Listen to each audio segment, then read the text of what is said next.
नमस्कार मित्रों, आपका मेरे YouTube चैनल शिशु ज्ञान में स्वागत है। आज हम बात करेंगे बच्चों की आंखों के बारे में।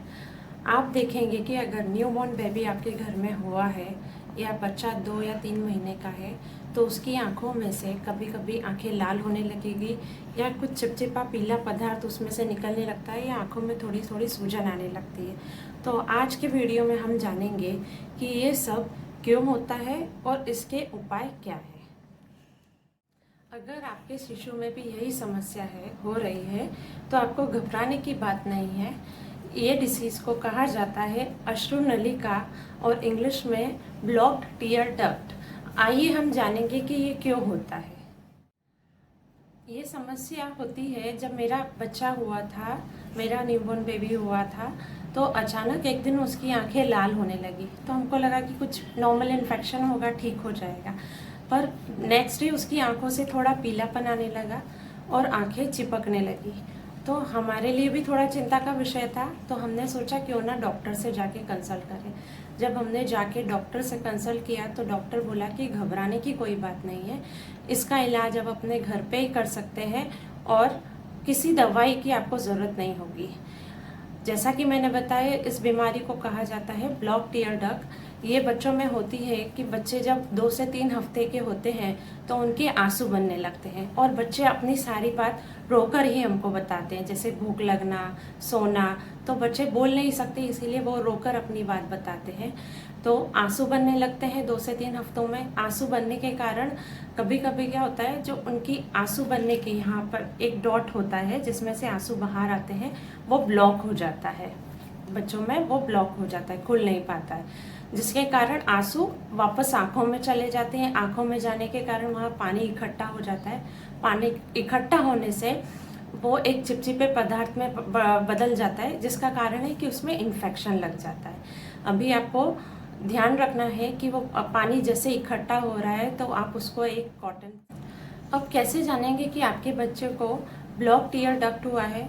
तो इसके आपके सिम्टम्स दिखाई देंगे। आपके बच्चे की आंख लाल होने लगेगी शुरू में, फिर उसके अंदर थोड़ा पीलापन या ऐसा ग्रीन सा कीचड़े जैसा बाहर निकलने लगेगा, या बच्चों की आंखें चिपकना भी शुरू हो जाती है।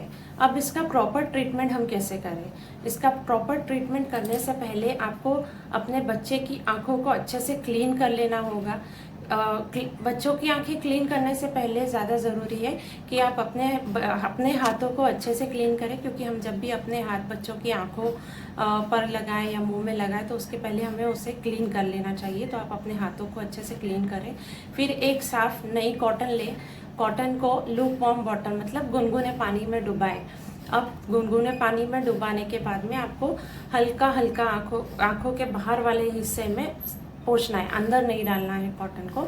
एकदम बाहर धीरे धीरे से आपको बच्चे को पोंछना है, जिसके कारण उसको थोड़ा जो भी पीलापन इकट्ठा हुआ है वो साफ होने लगेगा। ज़्यादा जोर से ना घिसे, एकदम हल्के हाथों से घिसे। अभी आपने कॉटन जो रुई से उसको साफ कर लिया है, उसके बाद में आपको कुछ नहीं करना है। अपनी चीटी उंगली लेना है। जो हमारी चीटी उंगली रहती है उसको यहाँ पर, जो बच्चों का ये नाक के ऊपर का हिस्सा है, यहाँ पर जेंटली एकदम धीरे धीरे धीरे से सर्कुलर मोशन में रोटेट करना है। अब रोटेट करने के बाद में आपको हल्का हल्का रोटेट करके और इसको यहाँ नीचे लाकर रोक देना है। ठीक है, क्या ध्यान रखना है? एकदम हल्के हाथों से उसको यहाँ रोटेट करना है और नीचे लाकर रोक देना है, जिससे जो भी उनका ब्लॉकेज है, जो आंसू है, आंसू की जो हमारे यहाँ पर एक पॉइंट होता है, वो अगर ब्लॉक हुआ होगा तो वो खुल जाएगा। अब ये आपको दिन में 4 से 5 बार आपको ये दिन में करना है। एकदम हल्के हाथों से करें, हाथों को ज़्यादा। और अब आप में से कुछ लोग कहेंगे कि बच्चे तो इतना इजीली मसाज करवाते नहीं हैं, तो आपको मसाज करने का टाइम कब रखना है? जब आप बच्चों को अपना दूध पिला रहे हो, ठीक है, दूध पिलाते रहे आप बच्चों को मसाज कर सकते हैं, या फिर आपका बच्चा जब सोया हो, ठीक है। क्योंकि मसाज बहुत हार्ड आपको नहीं करना, एकदम सॉफ्टली सॉफ्टली हैंड से करना है, जेंटली करना है। इसीलिए आप बच्चे जब सोए हो तब भी मसाज कर सकते हैं, या अगर आपके घर में मसाज करने वाली ताई आती हो तो भी आप उनको भी बता सकते हैं, या वो आपको सजेशन देंगे कि किस तरीके से बच्चों को आंखों पे और नाक पे मसाज किया जाता है। अब 2 से 3 दिनों में आप देखेंगे कि बच्चों का जो टीयर ग्लैंड है वो खुल चुका है और बच्चों को वो चिपचिपापन और आंखें लाल होना वो धीरे धीरे कम हो जाएंगी। अगर फिर भी बहुत लंबे समय से आपके बच्चों को आंखों का इन्फेक्शन है और वो ठीक नहीं हो रहा है या आपका बच्चा 6 महीने से ज़्यादा बड़ा है, तो मैं आपको कहूँगी कि आप तुरंत अपने डॉक्टर को जाकर दिखाएं, क्योंकि किसी किसी केसेस में ऐसा होता है कि बहुत लंबे समय तक अगर उसको ये ठीक नहीं हो रहा है, उसका टीयर ग्लैंड नहीं खुल रहा है, तो उस केसेस में डॉक्टर को एक माइनर सा सर्जरी करना पड़ता है। पर अधिकतर केसेस में ऐसा नहीं होता है। जो भी हमारे नॉर्मल जो केसेस है उसमें ये बीमारी जल्दी ठीक हो जाती है। तो अगर आपका बहुत लंबे समय से आपके बच्चे को ये हो रहा है और फिर भी ठीक नहीं हो रहा है, तो आप अपने डॉक्टर को जाकर तुरंत संपर्क करें। आशा करती हूँ जो जानकारी मैंने आपको दी है वो आपको पसंद आएगी। इसी तरह आपका प्यार बनाए रखिए और मेरे सारे वीडियो को लाइक, शेयर और सब्सक्राइब करें। Thank you.